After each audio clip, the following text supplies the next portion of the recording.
Just about every major government has been guilty of false flag operations to foment war. America has been guilty of several, but here are just a few.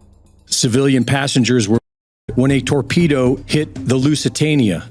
Investigations revealed that explosives were inside the ship, which was operated by war profiteer J.P. Morgan. This event is what brought Americans, who were not previously interested in getting involved, into World War I, where they lost over 100,000 sons and daughters.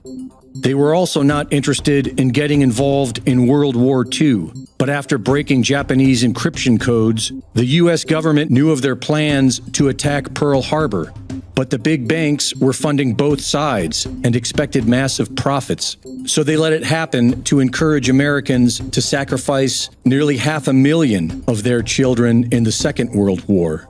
In August of 1964, the USS Maddox and the Turner Joy knowingly lied about being fired upon by North Vietnamese ships. For 2 hours, they fired at nothing and maneuvered as if under attack. President Johnson was aware of this deception, but kept it secret to initiate war against North Vietnam and to sacrifice over 50,000 Americans. This was used as a catalyst for the endless destruction of several nations that continues today. Professor Stephen Starr, associate of the Nuclear Age Peace Foundation, was recently on Russia's Solovyev Live, where he discussed a plan being suggested by NATO forces in Germany that stinks of plans for a false flag operation to usher in World War III. They have suggested a scenario wherein Russia sinks an American cruiser in the Black Sea, followed by the United States attacking Russian ships with nuclear warheads, which would then be followed by a Russian nuclear strike against NATO headquarters and a major U.S. nuclear attack on all of Russia.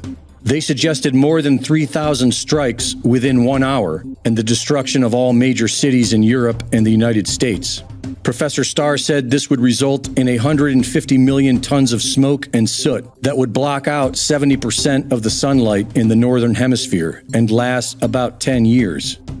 It's important to note that it's been NATO forces alone who have been provoking war with Russia for decades, surrounding their border with missile systems and bioweapons labs, and overthrowing Ukraine with CIA color revolutions.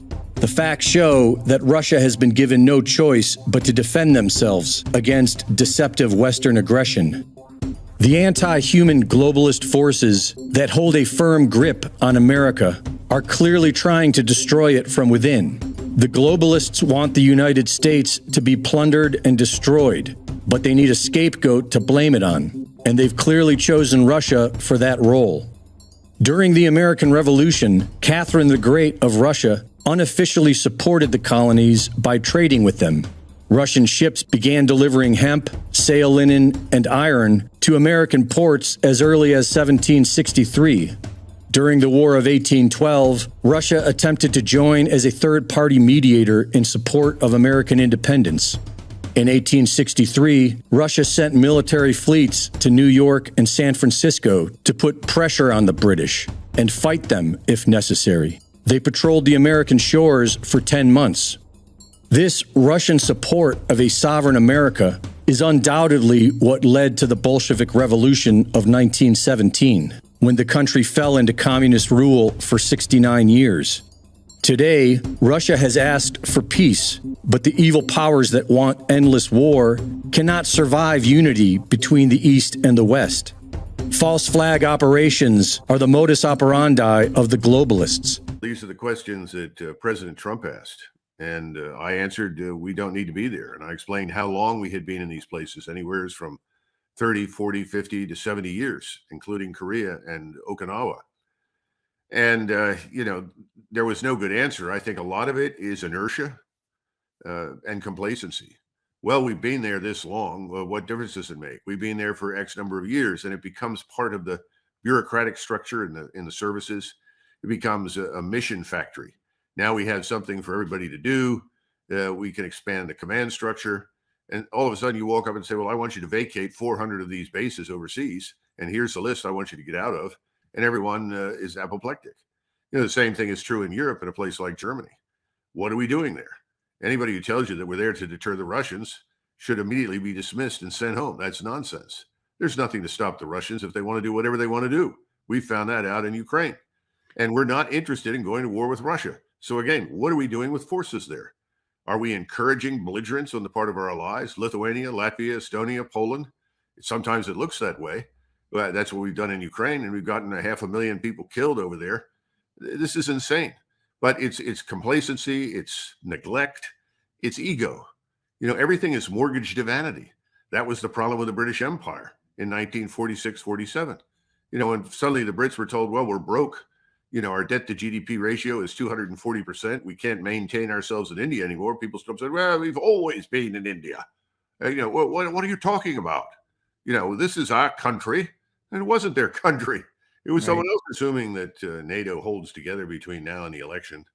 And I don't think it's a stretch to suggest that it may not. The NATO and the EU, to a large extent, have been crumbling in various ways for years now. I think NATO in particular, assuming it does survive into 2025, I would tell him that these are the terms for our continued membership in this alliance. Number one, you're going to have to pick a 4-star from the European countries to become the supreme commander of Allied Powers Europe. Number two, we're withdrawing our forces. You're going to have to be your own first responder. Now, we can come in and support you if you get entangled in something, depending upon what you do, because the danger, of course, whenever a large power like the United States commits itself to a very small power, the small power then is in charge of your military capability. That's what happened to the Tsar of Russia in 1914. He went to the aid of Serbia. It destroyed his country and he lost a war. We don't want to go down that path. So we have to be discerning about what we will or won't do. But the first step is to say, we want to support you and assist you in whatever way we can, but we're not staying in Europe. We're going to go home, and we've got other fish to fry here, and you're going to have to pick somebody who's a European 4-star. Now, once you say that, I doubt very seriously that the Europeans will want us to stay, to be honest. Whenever the administration has spoken about problems on the ground that they don't like, it's been talk, no action. No one has stood up and said, my dear friends in Israel, if you persist in this course of action, I'm going to have to withdraw U.S. forces from the area. We have moral obligations. We are not insensitive to the sufferings of people who may not be Israelis, who are in fact Arabs, Muslims, and Christians. We're not siding against you. We're simply telling you that we've come as far as we can. We cannot move any further. I think Israelis in the past have heard that argument. They haven't always liked it, but I think they understand it. Mr. Netanyahu has never heard that. I don't think he will from this administration. I think whatever they say publicly is just irrelevant. They are going to stay the course and try to give the Israelis the time to wipe out Gaza as a living space for the people that were there, and try to herd whoever survives into Egypt or somewhere else.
We're not a signatory to a whole range of treaties that would involve this.